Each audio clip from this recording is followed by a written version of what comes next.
Welcome to the Yeah Come On Show with Southside Steve. Yeah, come on. And welcome to Jeff's unique T-shirt. Put it on you and tell me what the hell that is. Oh, you don't recognize this? I mean, I do. I know who he is. It's a Better Call Saul shirt. All right. So define that for people that don't know. He started in a different... Breaking Bad. He became Walter White's attorney, and he was a shady attorney. Shady as hell. Yeah. And he survives Breaking Bad. He does, and then they did the whole prequel, Better Call Saul. This is actually right when the show, right when Breaking Bad ended, and they were kind of teasing, hey, we're going to have a Better Call Saul spinoff, and it ended up being a prequel. And so it was a prequel. So in other words, what we saw with Better Call Saul was before he met... Before Breaking Bad. Yeah. Okay, so all right. Yeah, it's a whole prequel. And, we screwed the pooch a few weeks ago. Oh, I know. Because there was a guy a movie producer that was going to come do our show.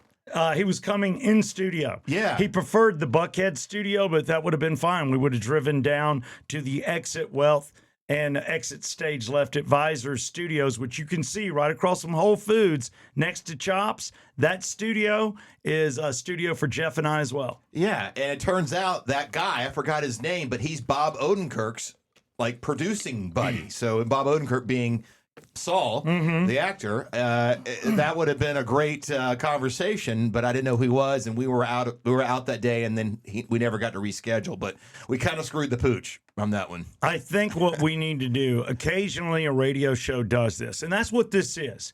Got to turn like 5 people onto it. The best thing you can do if you want to help your buddy Southside Steve and Jeff Cole, tell a friend, hey, they do a 4-hour Atlanta radio show live in 30 minutes, live without a net, they always say, which is what we do say, meaning we don't edit. I'm not telling Jeff to go edit out anything. So if we stutter, if we say something incorrectly, it is what it is. Yeah, or if you pick a track 13 song at the end of the show that really doesn't exist, we just go along with it. We don't go fix it. So it sounds like you're hitting me for yesterday. Keep in mind, you're messing with 1, 2, 3, 4 yeah, come ons over here. 5 with the hat. Yeah. I am 5-star yeah, come on guy today. And it looks like my song yesterday was not a real song, but the band Danger Yes. Yeah, the band, but the song didn't exist. There was some wires got crossed. So I'm actually, me and Mike had a meeting, our producer Mike, and what the hell? We're suspending you from choosing track 13 for the rest of the week. No, I got great ones. You can pick it, but then I have to approve it, and I have to know it. I'm sorry, the Doc of Rock has to know what it is. No more Wasted. WAYSTED. No more Danger songs that don't exist. It has to be approved by Mike and I. Okay. I'm sorry. Fine. That's just you got overruled on here. This is a 50-50 thing, but Mike is, if we are tied on something, Mike is our tiebreaker. Oh, what do you know about music? What does he know? I am looking at a pretty good one. I'm looking at a Vixen deep cut that's really good. I'm looking at Y&T. I'm looking at Loverboy. And don't just jump on that because they're well known. No. Loverboy Deep Cut would be a perfect track 13. Yeah. But you also mentioned the Vinnie Vincent Invasion one yesterday. I did. Was one of them. That's got potential. All right. So that'll be at the end of the show. We pick a song to talk about, and you can watch the video or listen to the song every day and follow us there. Yeah, I'm going to email you something just to see. Can you look at emails while we're doing the show, yeah. or can you? Can. Yeah. So check this out.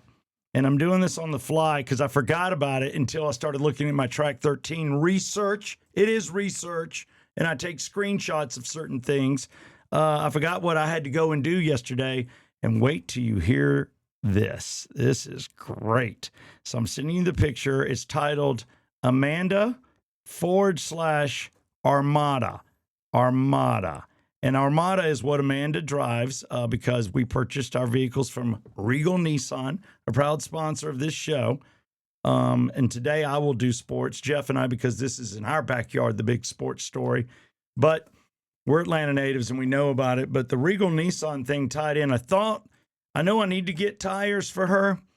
And that's the reason I didn't post it up because I don't want to catch hell. They're Michelin's. I'll get her tires. She's close before our next big trip. But tell me if you see this picture. Hasn't come through yet. You sure you sent it to me? Positive. Sometimes you send it to yourself. Look at it there. Can you see? Oh, did you run over a nail? That's not a nail. That is when I looked at it, and if you get the picture, it was copper in color. She There it sent me is. the picture, and I said, that's a bullet casing. What? It's a bullet casing. Like, I'm talking about maybe a 357. That's not a 9mm. It's more a larger handgun. So it's just a casing. It's not. It's a spent casing. Or is it? We didn't know. So here's the thing. She calls me. She goes, when I was driving into my friend's house, I heard tat-tat, tat-tat, tat-tat, tat-tat. And I'm like, so you ran over something? And she goes, yeah, but not in her neighborhood. She made sure I knew it was in the neighborhood, which means it probably was. But basically, she said on her way from lovely Milton to Cherokee, I get this picture. And I'm like, okay. So then I immediately call Miguel, because Skipper was in a meeting at Regal Nissan. And Miguel tells me, whoa, don't let her drive on that. I go, why? He goes, because it could actually be a full-on bullet. And it could fire. It could fire. Meaning when it hits the concrete, it could be like contact on a hammer, and it could fire. And he goes, you don't want that going off. He goes, because you don't know where it's going. And I went, what do you want me to do then? And it's pouring down rain. Oh, wow. Pouring down. This is crazy. So I have to leave the house, drive to said friend's house. I brought a tarp to lay on. I brought an umbrella just to put over me. I brought on all clothes that could get wet. Are you ready for this? I bought my ankle-high scuba diver shoes that I have not worn since probably 2007 or 8, that you wear when you're, just to go into the ocean, and you have the boot, and then you put the fin over the boot. I wore those thinking, I'll just get soaked in these. They got a bottom on them. I'm going to get drenched because I'm going to have to get the spare under the car. I'm going to get dirty. I got a tarp. I brought my tools. I'm prepared. And then I brought dry clothes so I could go back into the friend's house and put on my dry clothes. Eagle Scout thought of everything. So did this puncture the tire? Yeah. Do we know? Well, here's the thing. It's in the tire, and that's what they said. They said, is it leaking air? Yeah. And I said, not right now. He goes, here's what you do. And Miguel at Regal Nissan walked me through it. He goes, I know you're not used to these type of neighborhoods. He goes, but you need to tell your wife. And he made a joke, quit buying drugs in shady neighborhoods where people shoot bullets. And he's like, if it is a bullet, take a wrench and stay with the rubber, stand away, and just slowly slide it out. If you see it's a bullet, call me. Or if you think you can slide it out, which you should be, it should not fire. There should be no problem. Yeah. Slide it out. Yeah. And he goes, and then if the tire starts losing air, then you got to put on the spare. But if it doesn't, if it's in the tread and it did not puncture the tire, then you're good. You're good to go. So what happened? Did you get the pliers? Did you use pliers? I used channel locks, otherwise known as pliers. So Okay. my channel locks from my heating and air days. Bought my channel locks in 1984 with blue handles. I still got them to this day. Wow. Yeah, they don't make them like that anymore. You big set of that now at Home Depot, it's going to tear in a few years. Yeah, mine are great. So I put them on. And Amanda's out there. One of the girlfriends is out there, and they're watching. And I'm slowly sliding. I got it about half out. There's no psst, and then it pops out. Mm-hmm. And there was no bullet. It was a casing. It was a casing. Okay. And it did not puncture the tire, and danger averted. Okay, good job. So I guess the shell just kind of lodged into the rubber and stuck. It didn't, but it didn't penetrate. And she heard it immediately. And it Well, was that's good that she stopped, because if she kept on going, it might have kept on puncturing. Right. So she was good Girl Scout. I was a good Boy Scout, but there it is. So that Michelin tire is still driving today. We need a little more tread on that baby, but no shells were fired. It's time now to get into a little bit of Steve MZ, and we're going to do, I'm popping. I don't know what that was. Maybe it was me. What was that? Yeah, no, he's got it. It was just one of those pops. I don't know. Don't let it happen again. This is brought to you by, are you ready for this one? We hadn't talked about him in a second because now it's time to push, and it's time to push hard. Our favorite place to be in Roswell off Canton Street is Rockin' Taco. Rockin' Taco is bringing you a band I've had a relationship with since their start. And I saw them the first time I introed them, and I'm thinking Bon Jovi tribute. At that time, I'd done a few tributes at American Pie, and other bars that maybe for those of you that just moved here don't know where that is off Roswell Road. And that's Roswell Road at 285, not Roswell Road where Rockin' Taco is, further up in the most beautiful spot. All right, did it again. Is the listener hearing that or just me? It could just be you. I don't know. Okay. You're not hearing it? Well, I'm hearing it. Okay. But it may not be on the final product. But of course, if it is there, we're not going to edit it out. No. Because we did this live without a net. It's live without a net. A true radio show or any podcast would tape it and take that out. So they are going to do the tribute band for Bon Jovi, and it's Slippery When Wet. And these guys look like them and sound like them. The lead singer just looks like Bon Jovi. Yeah. He's one of those. Again, I always say that's the hardest part. If you can get a front man that can sing and have a look, like an organic look. But is it true? Maybe it wasn't him. One of these tribute guys had a little plastic surgery to look like, I think it was Steven Tyler. I think it was Pandora's Box. Okay. Maybe that was a rumor, but the rumor was that he had a little work done to kind of push him into looking more like Steven Tyler. Yeah, I will say that the only thing that he did was he has the tattoos. Is it my mic? Okay. What the hell? That's weird. Was there some studios was anybody here messing with stuff yesterday? Yeah. Besides you guys doing the Red, White, and Green show. Just the Red, White, and Green show was done in here yesterday. Okay. Nobody else has been in here. Okay. This is our studio. Is this next Thursday? When it is the next? Let me see. Isn't it the first Thursday of every month? It's the first Thursday of the month. That would be next Thursday. Next Thursday, we have to be there, and we're asking everybody to buy tickets. I would go to Rockin' Taco. It's the THE Rock, ROCK, Taco, just like you're reading there if you're watching this on YouTube.com. Buy your tickets, get them, because this thing's going to go, because the venue's perfect, the acoustics are perfect, the stage. This is just a great location. Let me tell you, once they crank up, there's going to be a walk up. People are going to hear it, and they're going to walk up. So this is going to be a huge Thursday night. So get there early with us. Have your table. Have your VIP area. Get in the Rolling Stone room, whatever you want to do. But get the tickets, and Jeff and I will be there. We will do the Yeah Come On show live in the 6 o'clock hour somewhere. And then we will bleed in and we will intro the band. And if they take a little break, Jeff and I love to get up on stage and give out giveaways. And then the band comes on and we end the show as well. And it's going to be a night with Slippery When Wet. And chances are, hell, it's probably going to rain. But there it is. Right now, MZ. Whoa. CMC. I'm not going to lie, man. All the stuff's throwing me off, bro. So I'm looking. There's a few little stories going around. They're not big stories, but they're fun stories. And I thought I would start with these. So here we go. The latest on Steve MZ, what's going around. And I'm not even going to mention that one. Sydney Sweeney. I'm tired. I'm getting a little burnt out on hearing about her. I think there's too much. They're trying too hard to push her down our throats. Well, she did an American Eagle Jean commercial. Yeah, that was the big controversy. Yeah, that was totally staged. Then she's been to a couple award shows with see-through tops. Well, and her character apparently in Euphoria this season, which I haven't watched, does like OnlyFans. So she's doing risque stuff on the show Euphoria too. She is. And matter of fact, guess who she's doing it with? Richard Gere's son.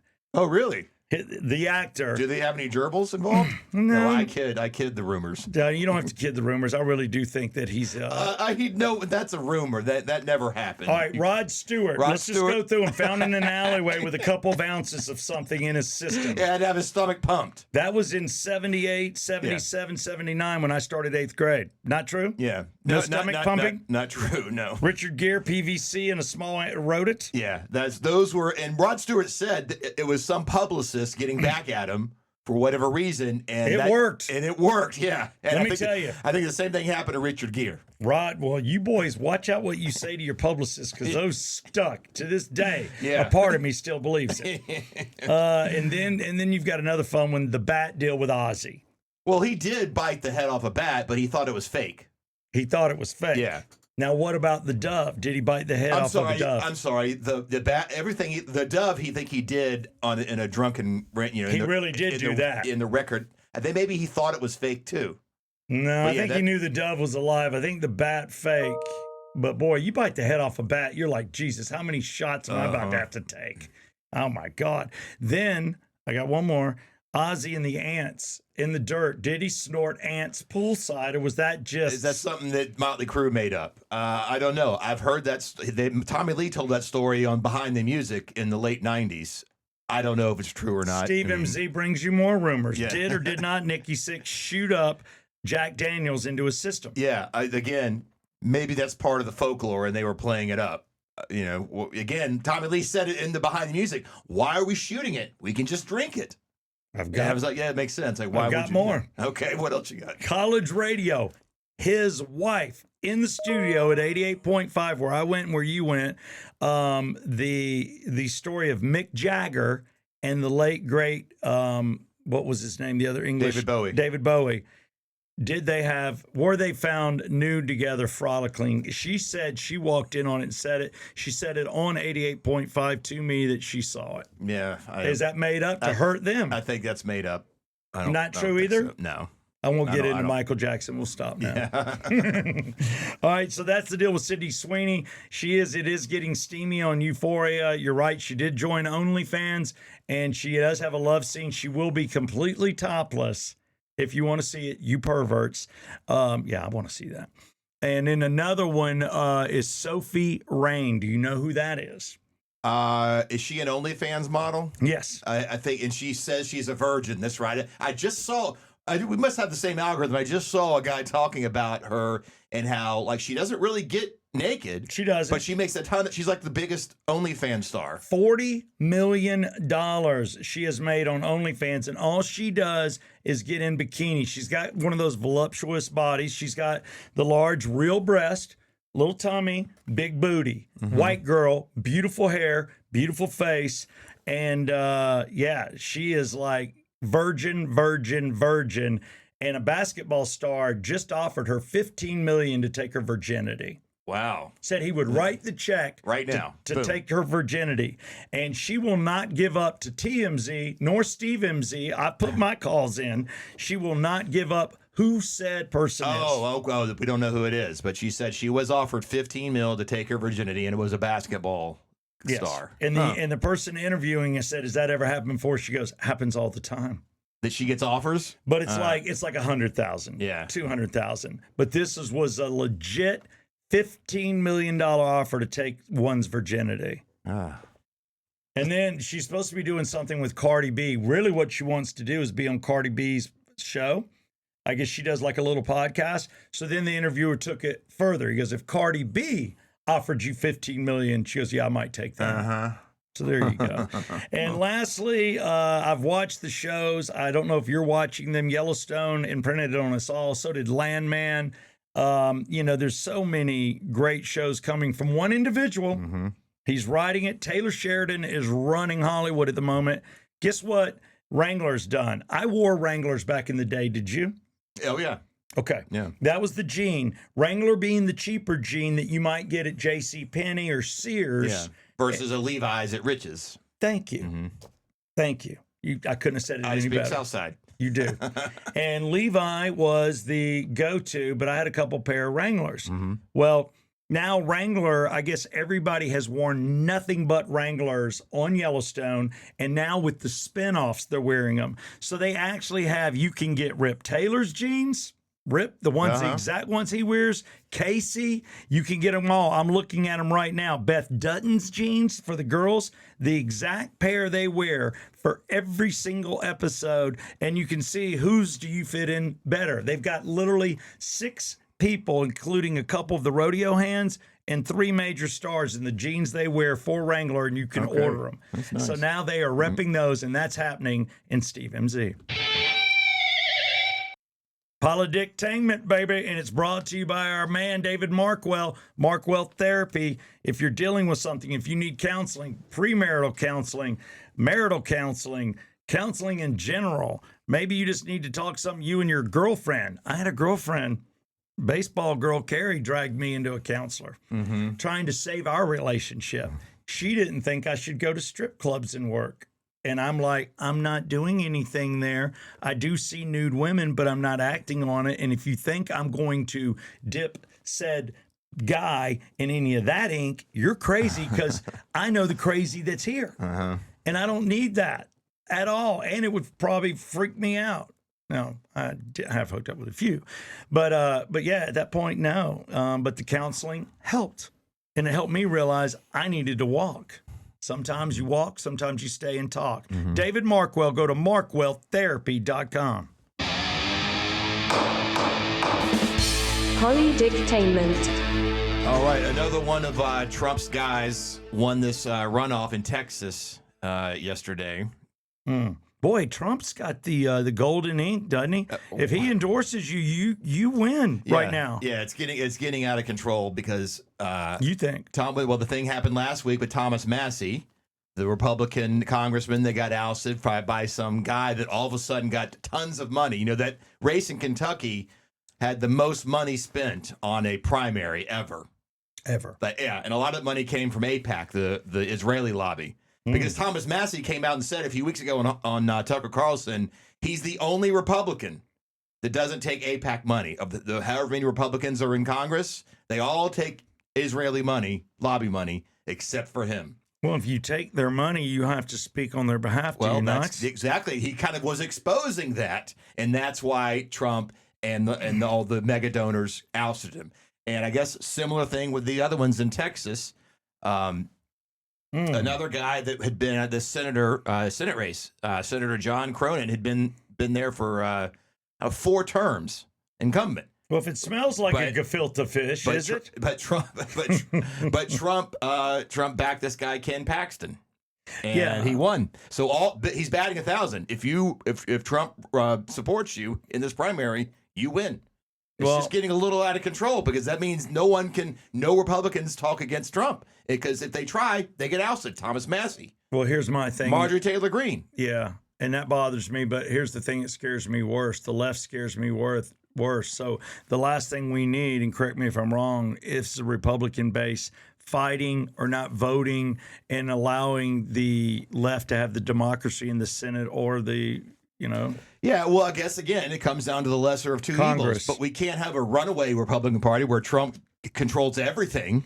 No, But that's not healthy either. But rarely in time do you have a president and you have the Senate and Congress all at the same time. This is the chance for us to literally put America first in the values. That's exactly right. And that's what Trump ran on. That's what all these Republicans that are speaking out are like, hey, you said we could release all the Epstein files. You said no more wars. Corruption, drain you swamps. Said no more. You said no more of this. And now Trump's done a 180 and he's doing those things. He is the swamp now, is what I'm saying. He was going to drain the swamp. We could do it because we have all the House, Senate, and the president. But no, it doesn't seem like we're draining the swamp. Or, I wonder what his motive is there. Again, I think Trump's one of those guys that does something and then dominoes fall and you're like, oh, here's the end result. I still have faith in the man versus the darkness of the left. That scares me. Well, worse. I agree, and I think the Democrats really screwed the pooch with the whole not having a primary and just putting Kamala in there. I mean, because it was relatively close. Had they had a regular primary, maybe another Democrat, would have emerged and they could have beat Trump. Well, now, I'm not saying that we'd be better now, but back then Trump was saying no more wars. We don't need to go with the war of Iran. Inflation's bad, gas is high. It's all their fault. Well, now the gas is higher than it's ever been. But I think if I'm taking 3 steps back with the very little knowledge that I have or smarts on this, it looked to me like there was something going on behind the scenes. Someone or some people were running the country, and they were glad Biden was absent. They're glad the auto pen. There's rumors that his wife was assisting in doing that, the son. But with Kamala, maybe they're like, hey, you'll get the title. You'll go down in history as the first female president, but you ain't running nothing. Yeah. Well, here's the thing. I think those same people are running Trump. How about that? God, we'll leave it there. You just freaked me out. Again, we keep it real, and now it's time to go to real sports. And sports is brought to you by North Atlanta Golf Carts. North Atlanta Golf Carts, this is our man Craig Riddle. And I can tell you, Craig Riddle has run a business. He has 2 locations in Beaufort and Brazelton. And his GM and his right-hand man suffered a horrific heart attack on the golf course. And he's been, dealing with that and filling in. So he's not stressed by any means, but he's got a lot on his plate. And the dude really loves radio. He digs the Yeah Come On bourbon. He would buy bourbon and give it to people when they bought one. He's a great advertiser, and he's got 4 different carts to choose from. Contact him, ask for the Yeah Come On deal. It couldn't come at a better time. He'll deal with you on the best and give you the best price. They'll drive them anywhere, pick them up anywhere. It's full service, baby, and they bring you sports today. Yeah, come on! Well, we had a passing. We did. This is, I would say, an A-list passing, for us at least, for sure, an A-list passing. It is, and I tell you, never before have I just handed the reins over, but I got to give him his moment. Now, I know if you look at sports in general, I would say I know 30% of sports. Like, there's decades where I can talk. I know team members. I can say things. I watch enough to even know a little bit about what's going on. Jeff only knows certain years of Atlanta teams only, and is now since picked up golf and doing well because he's gambling on the side. Yep. But I will turn it over to you as a native Atlantan like myself, with parents that were both born here like myself, and let you say who we lost. For some people, you may be hearing it for the first time, but if you're watching social media, you know where we're going. Yep, there he is, Bob Horner. My first favorite, one of my first favorite Braves. It was him and Dale Murphy. Yeah. Were like the stars of the late 70s, early 80s Braves. But yeah, he passed away at the age of 67, 68. 68. Yeah, that's pretty young. I thought he'd be a little bit older than that, but no, he went straight to the Braves. No, it's weird when you know he died at 68. So I'm watching a guy that's 7 years older than me play for the Braves. It doesn't make sense. It's almost like I'm in the 6th grade, he's a senior, and he's playing for the Braves. Right. And I'm a kid. I thought he was much older. Right. Me too. Right. But he was born in 1957. And here's the cool thing about Bob Horner, if you didn't know, that frizzy, bleach blonde-headed third baseman, this is so rare what he did.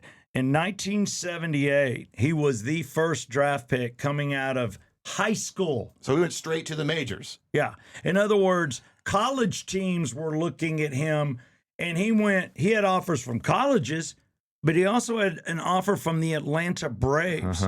They watched him, thought he was a natural, thought he had the maturity. He starts the Braves at 18 years old, never played in a minor league game ever. Wow.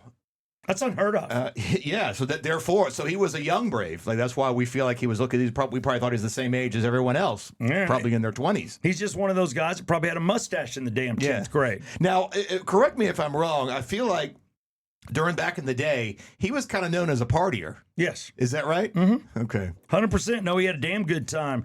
And you talk about his greatest moments. Division title for the Atlanta Braves, 1982, due to himself and Dale Murphy. They were the two stars of the team. And that was great. Then you look at Fulton County Stadium. His very first game, again, never playing a game in the minors. Right out of high school. Right out of high school, coming in as a rookie. Like, this dude just got off the yellow limousine and went on the big bus in the jet plane. Yeah. And he's he's playing third. He comes up to bat, first time at bat, first hit, a home run. I know. That's amazing. Against the Pirates. And you sure it wasn't the Phillies? No, God. That's an inside joke for those of you that have watched the show. Every home game my dad took me to was the goddamn Phillies. I'm like, can I see somebody else play? Every game we go to is the Phillies. Are they cheaper? Are these cheaper tickets? The cool thing, and I was watching this, and I had no idea there was any issue with his health. Probably about 3 months ago, things come up, and it was when he knocked 4 home runs, the only guy to do it, 4 home runs in a game in 1986. I want to say Reggie Jackson did it too, but I know Bob Horner was the first to knock 4 home runs in a game, and he did that in 1986. Wow. Was he playing for the Braves still? Okay. He played for the Braves, just so you know, 9 years of his career. Born in, like I said, 1957, leaving us just a day ago. Number 68 was his final number. Again, a younger guy than any of us thought. God bless Bob Horner. Track 13 time. I know what to do here. Me and Mike have discussed this, and you could pitch songs, but they got to be known. We like track 13s to be obscure, but you've gone way too obscure. Okay, I've gone rogue. you've gone rogue. Yeah, I've gone rogue. Just like our old owner thought. Yes. Like we got a little out of control. Yeah, he did. And you know what? I can give Chris Murray a nod. There you go, Chris Murray, the man that fired us on December 10th. I thought he was coming to see this beautiful studio. No. But you know, instead we got terminated. Somebody that won't terminate us and that is growing. Track 13 is brought to you by Small Sliders. I mentioned them earlier in the show. We're about to go out there. I have got a commercial idea that's going to blow them away and you away. And keep in mind, their corporate headquarters is here now out of Louisiana. They only have 2 locations in Georgia. One's in Stockbridge and this one in Marietta off Windy Hill just before Cobb Parkway. Ground's already broke. They're halfway there in Ackworth. And they're going Warner Robins Macon next. Well, listen, if we do this commercial, if we can knock it out of the park, maybe it goes national because they're going to be all over the country. Yes. Here's the deal. I don't mind being the actor and even bringing in somebody else. I'm going to need your film quality and your ideas. I've got ideas. Yeah. I'm almost afraid to say it because I don't want somebody stealing. Yeah, no. We'll just keep it between us. I'll come out and shoot it. We'll put it together and get it nice. Yes. And by the way, if anybody wants to have sex with Jeff or I for $15 million, if you were listening to Steve MZ, the answer is yes. Okay. I don't care how big or what sex. Yeah, I hear you. All right, so my track 13 ideas are, I've got a lover boy, but it's Jump. It's just a song that's good, but it just doesn't really, it never got played a lot. But then I'm listening to one, and I'm like, I really love this song. And I'm going, this reminds me, if you're ready for this, of Division Bell with Pink Floyd. Mm-hmm. It has that kind of sound, and it's called Temptation by Y&T. So if you took a hairband and you took Division Bell, Pink Floyd, and you put them together, you would have this song. Okay, I'm going to approve that. I like Y&T. I like the way you described it. I'm hoping it's a real song and you're not just reading something that's I'm weird. not. When you're hearing the beginning prior to the chorus, you'll hear that kind of sound that they put out with the background, and it's an enormous sound with a not a overpowering voice, and it comes in reminiscent of Division Bell, Pink Floyd. Okay. Then the chorus gives you a little more hairband, and then it slides back into Floyd. Okay, what's the name of the song? Temptation. Okay, Temptation. We're going to do this. Mike, is it? Okay, Mike's approved. Is the song real? It's real. It is Temptation. Y&T. Link is in the description if you want to watch and see if it's a real song. I don't even know, but I'm going to find out. Temptation, Y&T, track 13 on the Come On Show.